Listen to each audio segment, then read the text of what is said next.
আসসালামু আলাইকুম। Breaking news, new ইয়র্কে হবে না ডক্টর ইউনূস মোদির বৈঠক, এই কথা বলছে ভারতীয় মিডিয়া। তারা কি বলছে চলেন বিস্তারিত আমরা ভিডিও থেকে জেনে আসি। আশা করছি সম্পূর্ণ ভিডিও দেখবেন আপনারা।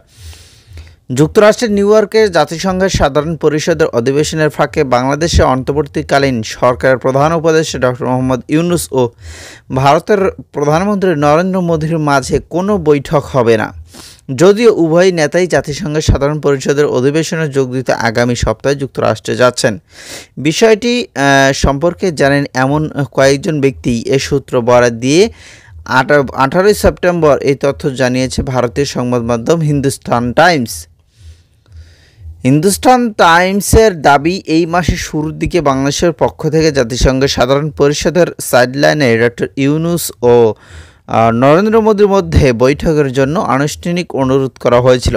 বিষয়টি সম্পর্কে অবগত ব্যক্তিরা নাম প্রকাশ না করার শর্ত বলেছেন, শেখ হাসিনা সরকার পতনের পর থেকে দ্বিপাক্ষিক সম্পর্কে যে টানাপোড়েন দেখিয়েছে তা দূর করতে সাহায্য করবে এই আশ্রয়। ঢাকা এই বৈঠকের বিষয়ে আগ্রহী। তারা বলছে যে এ ধরনের বৈঠক ভারতের এজেন্ডা অংশ নেয়।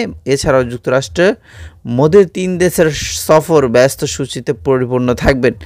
মোদি যদি 21 সেপ্টেম্বর 3 দেশের সফরে দেশটিতে যাবেন, জাতিসংঘের সাধারণ পরিষদের অধিবেশনে বক্তব্য দেওয়ার পাশাপাশি চতুর্থ দেশীয় জোটীয় স্কট বা শীর্ষ বৈঠক এবং ভারতীয় বংশোদ্ভূত এবং প্রবাসী ভারতীয়দের সভায় তিনি যোগ দেবে বলে দিল্লির পররাষ্ট্র মন্ত্রণালয়ের পক্ষ থেকে জানানো হয়েছে। কিন্তু বাংলাদেশের নতুন সরকারের প্রধানের সঙ্গে সাক্ষাৎ হচ্ছে না তার। ভারতীয় এক কর্মকর্তা হিন্দুস্তান টাইমসকে বলেছেন, প্রধানমন্ত্রী মোদির নিউ ইয়র্কে সাধারণ পরিষদের সাইডলাইনের কিছু দ্বিপাক্ষিক বৈঠক হবে বলে আশা করা হচ্ছে। তবে বাংলাদেশে অন্তর্বর্তীকালীন সরকারের প্রধান ডক্টর ইউনূসের সাথে কোনো বৈঠক তার শিডিউলে নাই। তো এরকমটাই আসলে বলছে। আপনারা বুঝতেই পারছেন যে কোন দিকে আসলে টানা হয়েছে।